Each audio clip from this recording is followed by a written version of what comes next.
ใส่อีกปลาแดกอันนี้มันบนัวใส่อีกอุ้ยใส่ลายโดดเด้อกดบาติกดได้เนาะว่าเราว่าคือร่ำใหญ่จะหน่อยน้ำเฮ็ดมันยังจะออกอยู่มันบ่มีแล้วน้ำเฮ็ดเจ้าลืมอันหนึ่งลืมหายาย่อใช่เด้แล้วก็ลืมเอิญพ่อแม่พี่น้องกินข้าวมาแล้วพี่น้องหิวข้าวเอาไหมก็ว่าไอ้วานมันคือเก่ามันคือเก่าเนี่ยปาดโคตรงามเลยเนาะบรรยากาศ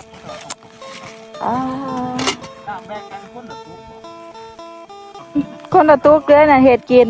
บ่ห่อดอกสองเห็ดกินเห็ดอยากกันดิสบายดีสวัสดีพ่อแม่พี่น้องเด้อกลุ่มให้กลุ่มมันเด้อเฮ้ยหนามเด้อคนละตุ๊กกับเด้อเนื้อนั่นเห็ดกินเห็ดกินเห็ดอยากพี่น้องเปิดอันนั้นว้าวพี่แน่ตีเปิดโรเบนได้นี่นะยามันระเบิดด้วยต้องตอให้ใช่ปะคือบ่ดังอันนี้เด้อดังฟื้นโลดมันก็เห็นได้มันระเบิด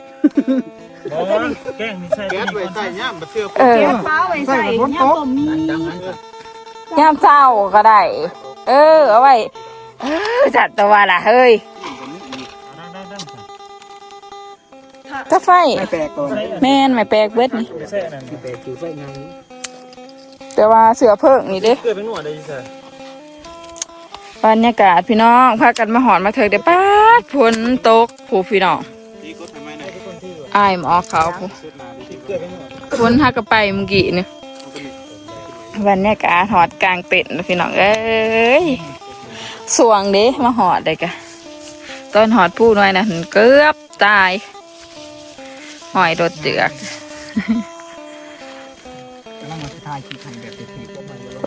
ว่าสู้ค่ะง่ายจังปิดแล้วง่ายอีกขออยากแต่แบบว่ามันง่ายหรือมันปิ่นกรุบลงเลยนะเบรกอะไรเนี่ยพอบ้านลงให้อายเราลงให้เบรกมันบ่อยู่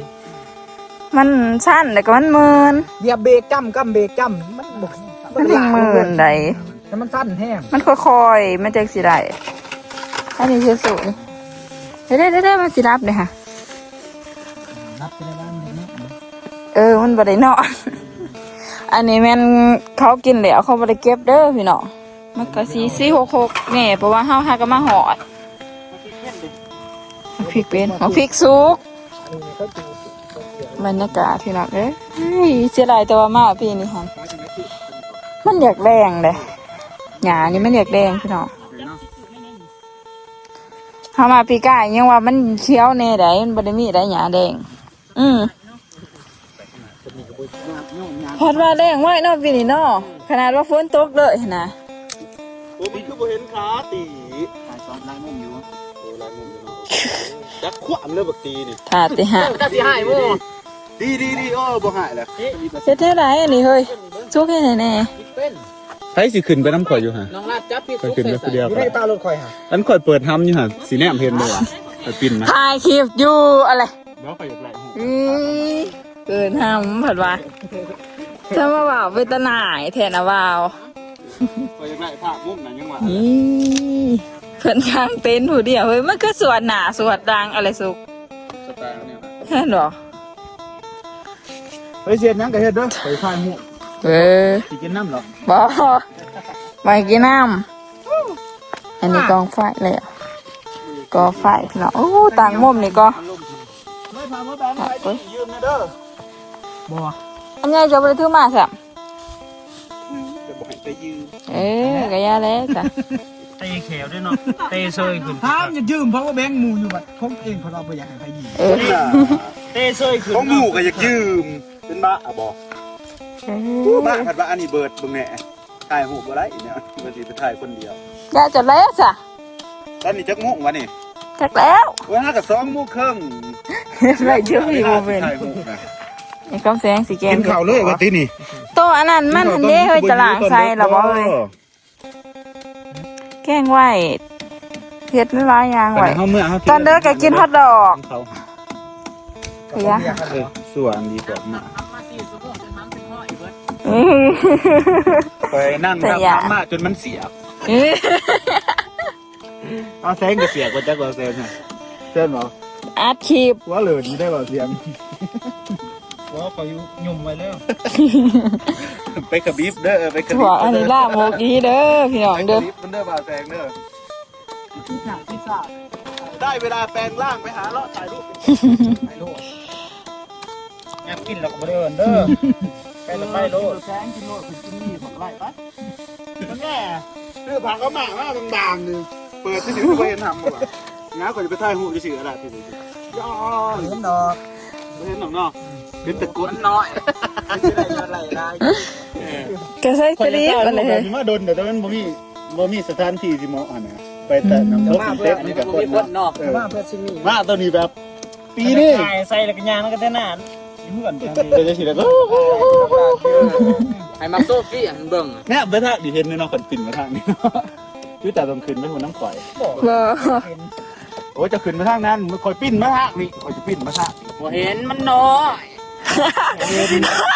โย่ ดำขมุ้ง ตัวอันตัวขี่รถไก่นี่อยู่เห็นบ่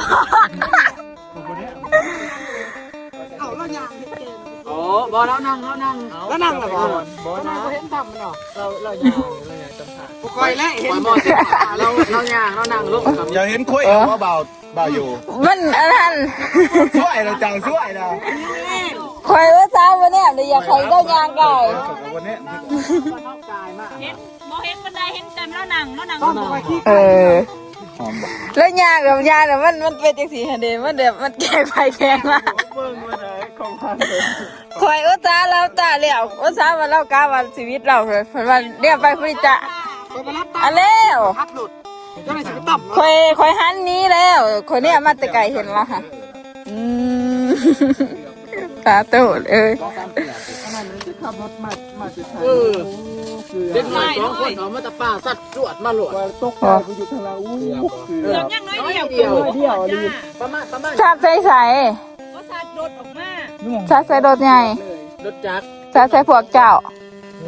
ประมาณคอยหาเต็นท์อยู่น้อยเดียว เออ อีหลี เกือบได้เมื่อคือได้เกือบได้ มันก็ทางดีเนาะก็เลย เกือบได้เวส ขนาดแล้วมาเอารถเก่าก็ใส่ จวดมากมาเที่ยวหน่อย ป้าเสียใจร้ายเลย ใส่ลูกบ่ได้ เสร็จแล้ว แม่เนาะมาสิได้ เดี๋ยวมื้อนี้ข้าวแจงสิแกงเห็ด เป็น เนาะ ภาษีจะว่าพักติ๋วใส่ดุ่มมันจังสีอันนี้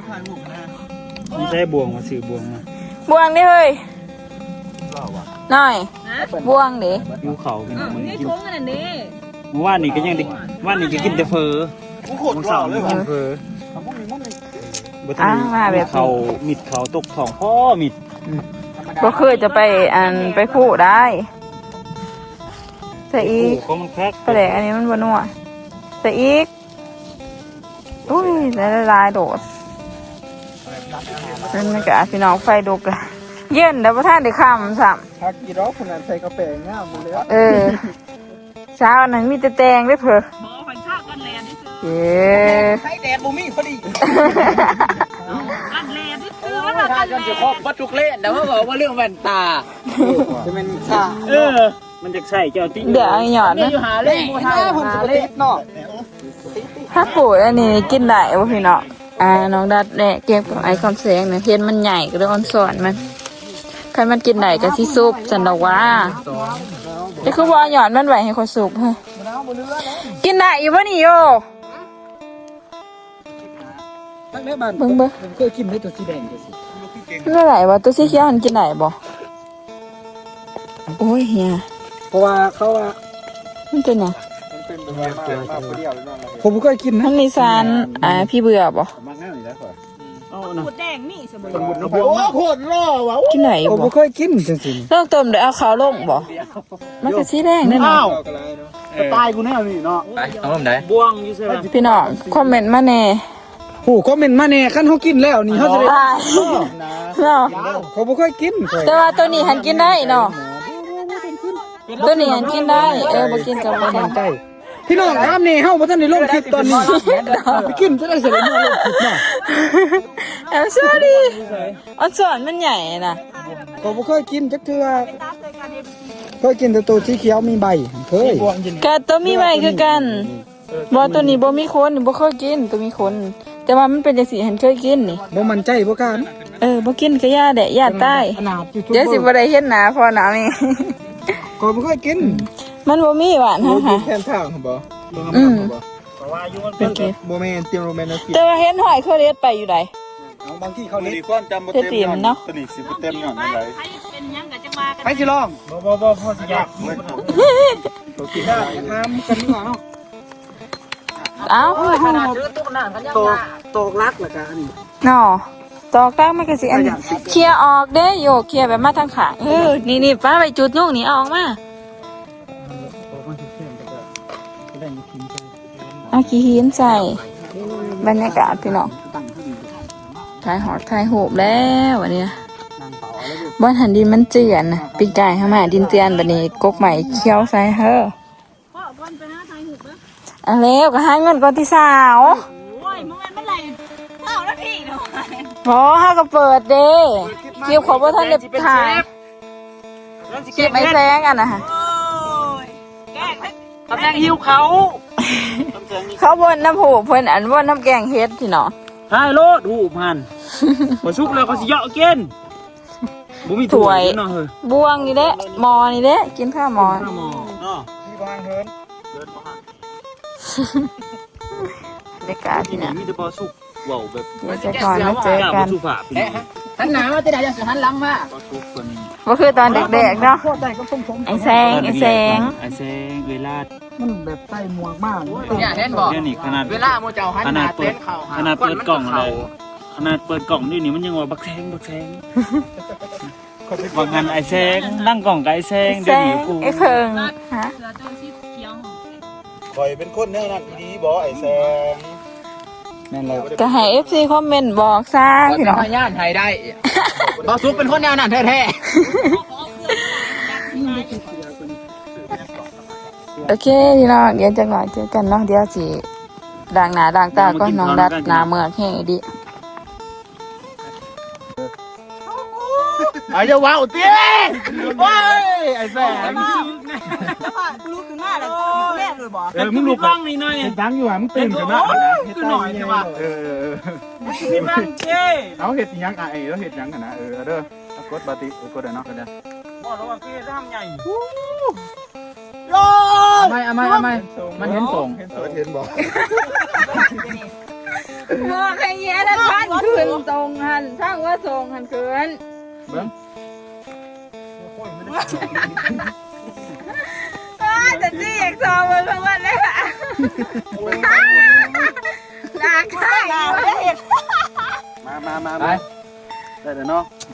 มันอยู่เบื้องล่างนี่ เบิ่งหลังเนาะ มันสั่นโพดเพราะว่าผานะ พอดีแล้วเห็นขาอ่อน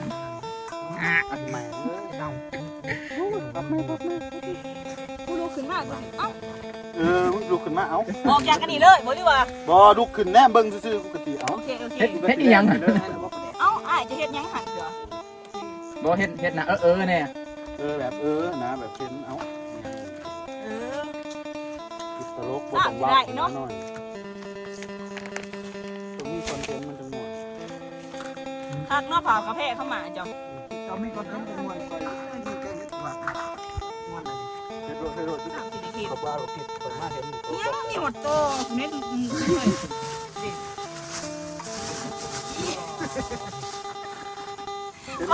เขาอยากตัดสาย โอ้ยมึงจะถ่วงที่หน่อย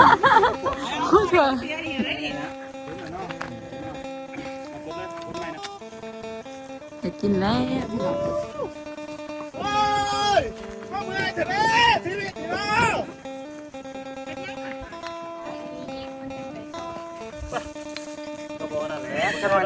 จะน้อยน้ำเฮ็ดมันยังสิออกอยู่ มันบ่มีแล้วน้ำเพชรนี่ค่ะ พอแล้วล่ะ มันเสื้อคอยนี่ ไปทางใหม่ระบาด ไปดอก พอแล้ว เพื่ออันแปลกก็เป็นนอนไปอีก คิวอยู่ ไปดอกเอาคือเขาบ่เคยเฮ็ดนี่ โอ้ยเนาะ ตีกันมัน มึงก็อย่าเฝ้าเลยลงไปดิ ที่เดือนละ ตื่ ทาน ง นะเพชร แล้วก็มันจะเข้ามาโกงอาบน้ำเนาะน่ะถือไปอาบน้ำฝนมึงกินเห็นกูมึงไปบังกูจนเบิร์ดจริงๆ ผมมีหวยบ่แต่ใช่ปิ่งไก่ดิโอ้เสียดายบ่ได้พันได้บ่นะ ยังไม่หนีก็ได้ ปีหน้ามาใหม่ปิ่งไก่มาอุ่น ใส่ไว้กินต้นรสดิบ เห็นแต่ผู้เดียวมันยังมันยังมีความสุขบ่เต็มที่ได้ศาสตร์เลย เชื่อได้แล้วดูพาไปอย่างเดียว ได้นะ บ่เห็นไฟ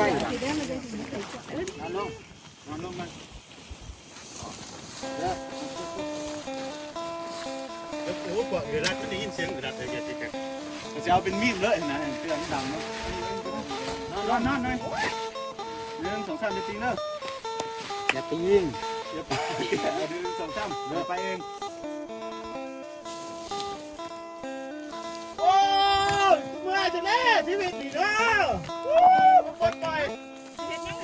เห็นส่งไหมเห็นส่ง อย่า แต่ออกเลยหรือนะส่งหันนะ น้ำส่งราคาเกิน แกะสลิปส่งให้ เห็นค่อยกู เห็นใส่สลิปอยู่เห็นหรอ ว่าพ่อแล้วครับค้ามันขึ้นฮะครับค้ามันขึ้น เด้ได้เนาะ บ่ได้ เด้มันขึ้นเด้ผู้ โอ้โหไป นอนได้ที่มึงหรอมึง เอาอีกวันนึง เกลือนะเกลือ สิ้นน้ำ อย่าปากอย่าปากตี แสงเนาะเอาสิบ่ได้จะเกลือผมเลยไม่เกลือ แอคชั่น โอ้จะมาเมื่อยแต่แน่ชีวิตดีมือมัดปลดปล่อยเลยเว้ย เห็นยังหันอ่าน โอ้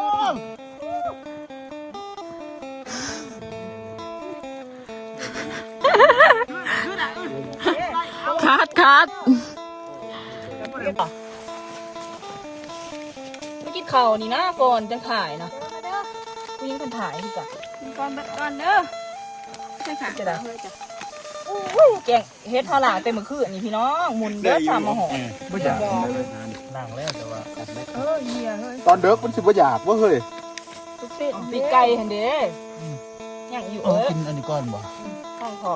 มาขอมาซะเนี่ย ไม่ได้บุมีอันนั้นเนาะเฮ้ยตุ๊เนาะ ใช่ ไม่ได้บุมี ครับมันดูว่า เกี่ยวประเด็น หมอ เนาะ กินได้อยู่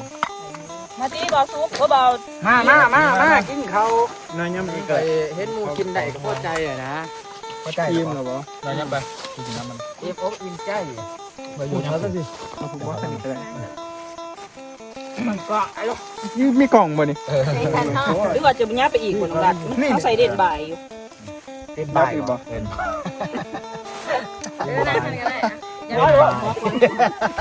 เล่นบายอะจะมาไก่กูเล่นบาย บ้านไรพาเบาเนี่ย พ่อดูพ่อวางได้ขนาด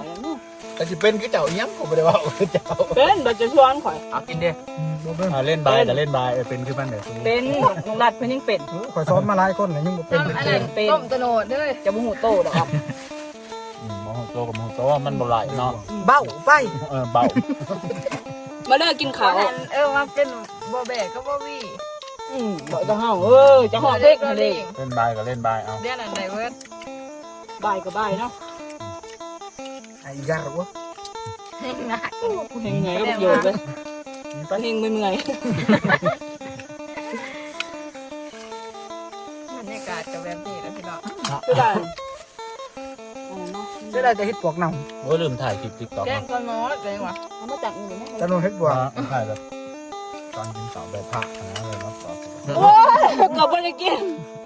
แล้วลงเด้อ เอาลงจากอันง่ายเลย บ่เย็นบ่หมออย่ามัน เปื่อนเนาะ มันอันนี้สิครับยาได้สันปันอันนี้มาห่อแล้วก็ ตอนยังไงเฮ็ด มัน หมด เป็นหมอตัวเย็นนั้น มีมุนหมดแล้วขอไว้กินตอนแรกเด้อ หนูดอก เบิดเอาเขาได้ฝ่าเลยแกยืดๆลองจะปากนะฮะเป็นต้นไปในฟังเสียงธรรมชาติ1 2 3นั่นก็ขี้ออก ข้อเอฟซีเห็นโต๊ะได้ ยังบอกไปยังฟังเสียงธรรมชาตินะถ้าบ่มีเสียงก็เข้าปากอย่างเงี้ยเป็นเงี้ยเลย กับแม่ได้อยู่ แล้ว ป่า หาข้าง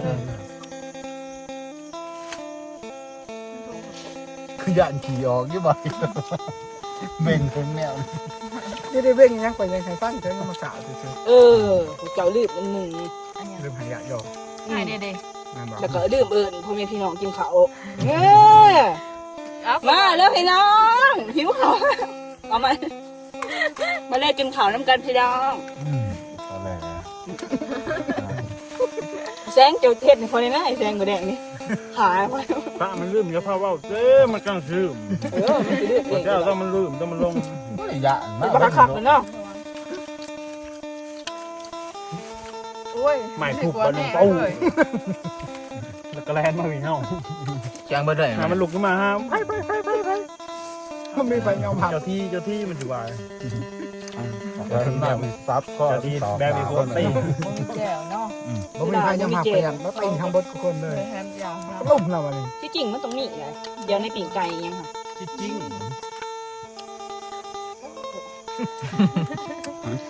อะไรซ้อนขน่อยคอยเราเป็นเด้อ เป็นคนรอบ อเป็นแบบคนหมอบอทอง ไม่ช่วยเนื้อไปของพี่เอาลงเลยบ่ ลวกแล้ว คือใจ เขาเลยเนี่ยมันถึงต้องขนม ก็ต้องซ้อนเวลาน่าจะบาป คอยเป็นอยู่แล้วคอยมาตรงว่าว เบา มันก็เป็น อัน ทุก ก็ อย่าง เป็นอยู่แล้ว เพราะว่าต้องเบา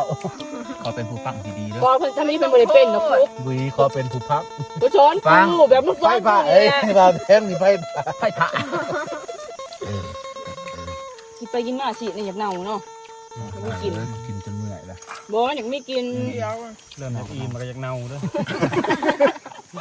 กินจนเมื่อยฮะแต่ว่าเน่า มันยังอยู่โคตรคักด้วย มันกินสินสวรรค์ตอนแซ่บ จะนายเฮ็ดนี่จะกินบ่ได้แล้วไก่จะอิ่ม เริ่มเน่าเขาเน่าเขา อ้วบูดอ้วชุ่มๆหวาน เราตัวปาก กินน้อย ไฟใหม่ยังบ่ฮะ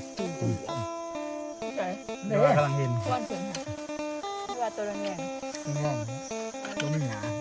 ๆคิดว่าดินเจือนปะ นี่ตุ้ย ปลา ทันผมหน่อยทันผม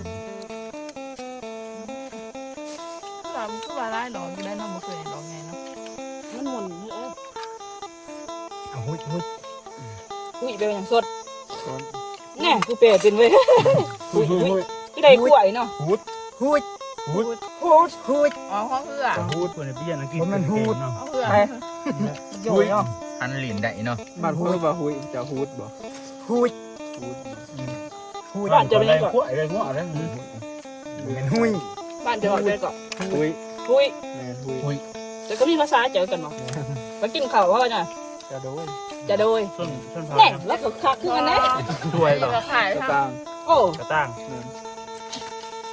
จะโดย ำแค่บางงามเนี่ย ร่างคอคำพี่ภาษาพันนะ จะด้วยก็ช่วยดิ พันตะกี้เขาเอินกันกินเขาเขาว่า มัน ที่ตามันดอกเขาตัว แต้มกันแล้วอันน่ะฮะมันเป็นกินข้าวแล้วสุก ที่แต่ข้าวยุบวงไว้ปี ไอ้บนต้นอาปากเนาะ เฮ็ดยังทันมึง บ่วงกูอีแม่เลยกูบ้าบอกเรื่องนี้มึงแน่คนไม่กวง กินข้าวก็ใส่หม้อ เมื่อท่านไหนอันนี้สัก ท่านแล้ว โอ้ยเขาว่าสิทายหูไปแซงอย่าสิฟ้าเอาล่ามา เราตำบังน้อยเห็นก็บอกน้อยมึงไงมักจะเอาบ่วงมู่เนี่ยแนวนี่จ้ะ บอก ผมมักผมมัก บัวมะกรองขึ้นน้ำอัน แต่มึงไม่บ่วงก็ยังบ่ได้เนาะ อยู่จะหัวกูมาสวดลง เอาบ่วงมู่เป็นสดโอ้กูบ่มักเป็นเนี่ยนี่ คอยบ่จากมาติดกันทุกจะมาปังไอ้แซงคนนี้จะบอกมันน่าปังติดกับข่อยเองสินี่ยังมาปังเอ้า ปงน้อยมึงร้อน พี่มึงปังอยู่ สาบาน กล้องมีกล้องอยู่ บางหลอดนะพี่น้อง มีกล้องอยู่ พาซุกมันป่องอยู่นี่ผมก็จับแล้วมันอยู่ขากันเนาะมันก็ขาดได้กิน ตั้ง ก็ เอา จะ บา ว่า งคนตั้งเอาไปนั่งกินมันใหม่กัน อยากเป็นหุ้ยดำ บอกกูเจียงขาดใจเลยท่านบอกกูหยาดบวง ก็มึงหยาดดี บอก ไป จะ เบิ่งคลิปขึ้นเด้อรัด เบิ่งโลด ก็ให้ถึงเป็นพิษจะ นี่ พิษ ไอ้บ้า มีกล่องมีกล่อง จะเป็นน้องนาบเด้เรียงกัน ผมอยู่จุ่ม มันป่องทั้งขางกันนี้ เขาจะหมอลบ คอยประเด็นนี้ผมก็จับแล้วก็ฆ่าไปเบิ่งอันนี้ อย่ามันออกมาจะปากเดี๋ยวมันจะลบ เ จักสิลบทางใดเนาะ ถ้าเป็นพ่อวิทย์กับบน นี่ก็มานี่นี่ก็มานี่ มันเหาะอยู่โอ้ยมันขาเสือไอ้ นี่จะตอนดอกพี่กุลเนาะผมเนาะ มันน้อยมันคือกัน มีคุณ ก็เต็มถ้วย พี่กุลกับพี่กุลเน่า นี่คุณอีน้อยอยากเน่าเลย โอ้พี่กุลมึงแหงหนังซุกเลยบ่ายหมูเขาต้องแต่งพี่หนังมาซุกอ่ะ โอ้ยใครเยอะบ่าดอกแขเราลดมาพี่น้อยเลยเป็น กิน ตัว ตะแหลกอ่ะบูบูคือนี่ว่าดุนี่เริ่มจะบูมีกินนะเนาะเด็กเน่าบางเฮ็ด แต่ว่าเป็นน้ำเฮ็ดด้วยน้ำเฮ็ด เมื่อยหัวเลยเพราะอะไรเขาจุ๊บท้อง มันเย็นแล้วมันจะบูดจัง มันเย็น เนาะ มันเย็นอยาก เป็น กิน ไปได้เป็นไปได้แล้วมันเย็นแล้วมันบูดด้วย มันเย็นอยากกินมันขืน อะไรกันอะไรตีกันนะแบบนี้โอ้ยเมื่อยดิเขาทำเดียวตึกโน่แบบถ้านั่งรถได้เพิ่งนั่งปวดขาปวดแอว ถ้านึงเอาหัวไหลเขาทางออกได้ ตรงน้ำขางนี่ยาบ่เนี่ยเป็นไรที่ว่าซ้ำเก่าวะ เก้าคน เพราะว่าซ้ำเก่า ทางเลย เมื่อย เล่นแล้วนี่ฮะ หัวอีเก่า สมานงานหน้าบ่หน้าเบิ่ง น้ำมันบ่สูง บ่มีไปเห็นเนาะ คื ก็ อ จะ ทาง ปะ ตอนนี้ก็หน้าบ่หน้า โอ้ยเฮ็ดปวงหัวอันนั้นบักซุกนี่ บ่มันแกงซ่าๆบ่ โอ้ย เว้ย ฮะ เมื่อยได้พี่น้องเดินทางมาเมื่อยอย่างงี้มาให้นั่งเมื่ กู อย อีน้อยผมมึงหล่น ไอ้เจ้า ขนาดผมยังหล่นขย้อนเนื้อน้ำลาย บ่ม้อยอุดน อวยออกนอกเด้ออวยออกนอก แม่ โอ้ยด่าผมมันกระโดนแน่ละซุกจะมองอีนี่มึงยังออกแม่ โอ้ยพี่น้องเอ้ย ผูกก็ถ้าไปตายทั้งแกหัวจะเป็นงอก มันบ่ได้เป็นสีดำหน่อย สีทองเนี่ยซุกน้องมันซุกเป็นสีทองนะบอกเลยมันเป็นแบบคือน้ำตาลนะที่น้ำตาล ฝรั่งเนาะฝรั่งมันใหญ่เลยฝรั่ง จะผสมผัดกับฝรั่งดู ไข่ ไร โยนไข่โยน เมื่อย บ้านเขาว่าไข่โยน พลังยังหนาคือแบะ ไข่โยนไข่โยน บ้านเขาอิ่มเดี๋ยวเขาเจอกัน แบบฝรั่ง แพะบ่ แพะแล้ว แพะภูเขา แพะแล้วอ้าวที่ว่าแพะเลย อิ่มหันแพะ กระนุยกระนุยกระนุยไปไปยัง ภาษาอันนั้นพูด ไปไปยัง ภาษาเขมร มันภาษาบ้านในเพิ่งมันซื้อแต่เองซื้อน้องไอ้ก็อายะบ่คานเลยเธอ ก็แน่ กูมักมันเป็นเพิ่นอายะบ่คานซื้อเองซื้อแต่เองซื้อน้องไอ้แค่ก็เลือดซองเด็มพี่น้องบอกเองเขาว่าเอง งบประมาณต้นแตกซะเนาะ คือบักลูกเด้อ ขาวพี่น้องเอ้ย ว่าจะต้นแตกบ่พอเด้ฟ้าเริ่มแจ้งออกแล้ว ขาวแดดวันที่ว่าจำได้ ใส่ผม พอดีแหละแรงๆจะหน่อย เบื่อ พอดีเนาะมันบ่แดด ตอนนี้น้องก็ได้ก็เซ่เด้อเป็นน้ำมันแกงเห็ดทิพย์งามแน่ ถ้ากันบ่นึงถ้ากันขั้นเบาพี่ กดได้กดบ่ได้ก็ได้ ให้กดให้ได้เด้อ รถได้แน่ ไปพี่น้องพอกันอยู่นะ บ๊ายบายซีอูช็อกโกแลต คลิปนี้ก็เพียง